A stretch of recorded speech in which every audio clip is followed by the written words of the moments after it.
what ideas from the video and from the articles most stuck you and why?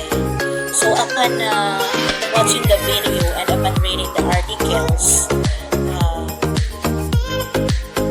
my attention was caught by the belief that education really lies on the character of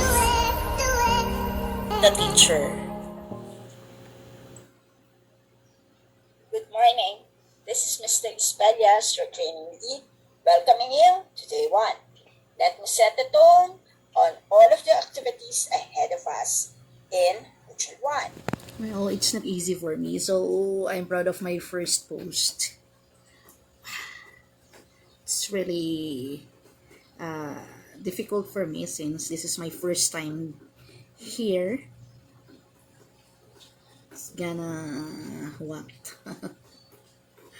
Haha, it's gonna Parents are seeing how school happens or doesn't, what excites their kids and what shuts them down, whether there's a rubric for it or not.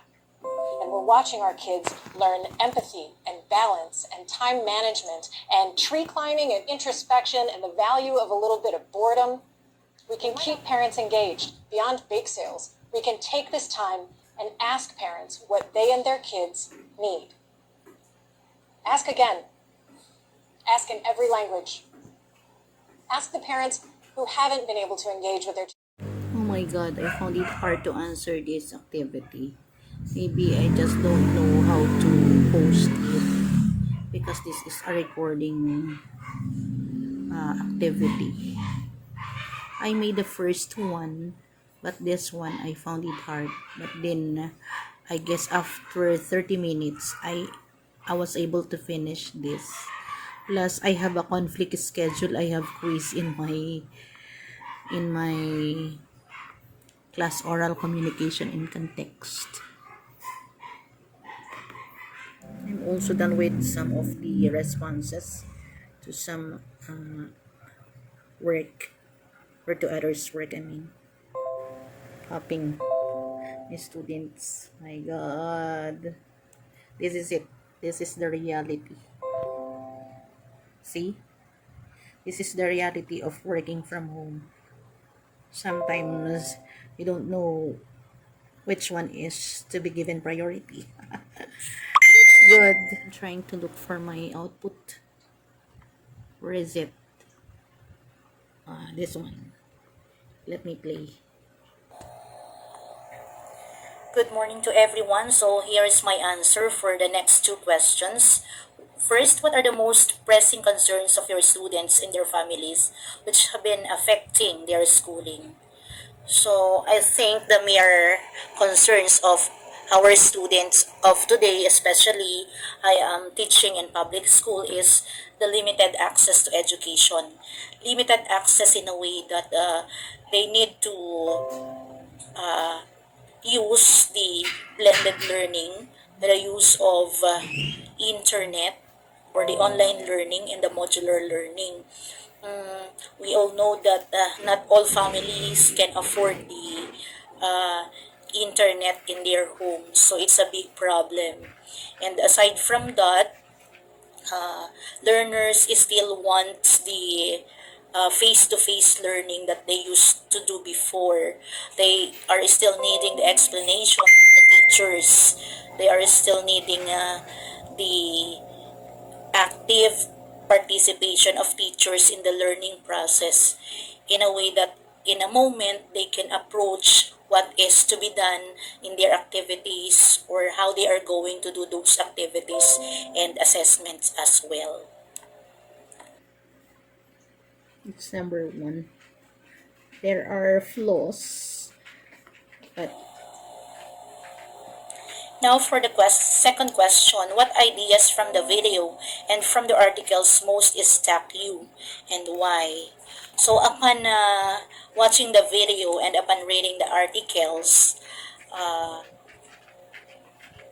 my attention was caught by the belief that education really lies on the character of the teacher. Yes, we all know that education needs for empathy. Yes, challenge the assumptions. Then, of course, makes experiment to happen, and then share the process. And it's very important is the characters, which involves three. There is the creative confidence, adaptability, and social cultural awareness. There's a need for skills also to be developed, the critical thinking, the creativity, and of course the collaboration, which is very much needed in the learning situation. So in here, there is a problem solving setting, and of course the process of working together. And learning is really a long learning process. And curiosity is always a part, motivation is always a part. And of course, reflection, a constructive reflection is always there. And the patience, because education is a continuous process. And aside from that, uh, I I also strongly believe, with the summary of the article, particularly the last article, that education is in urgent need of change toward focusing on the human beings and their potential and talents. And this will be catered through those three which are discussed already: the character, the skills, and the learning to learners. That's all. Thank you very much. That's it. Tapos may maingay. Ganun pala talaga. There is a barrier outside. So it's not easy for teachers like us to really work at home because of the barriers presented, and it might come along anytime of my day 1, because the next activity is for day 2 already. Introduction to Flexible Learning in the Philippines, Module 1, Day 2. So this is it. This is actually what I am supposed to do this morning. That's a big mistake of me, because I thought I supposed to attend the first live session without looking on the day given. It's for day 2. So I am ready for day 2 this morning, and it's a big mistake of me.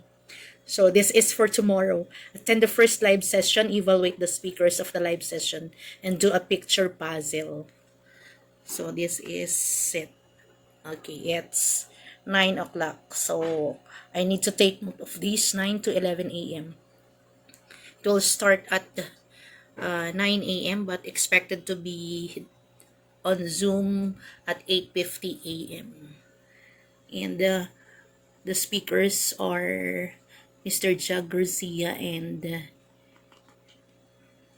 Miss Karen Ruth Lorenza Reyes.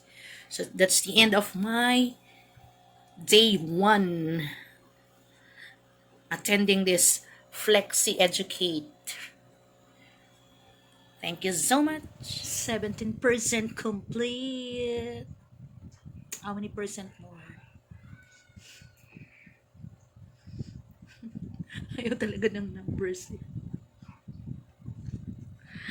17. So, 73. No, 83.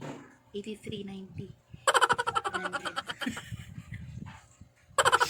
Oh my God, boss.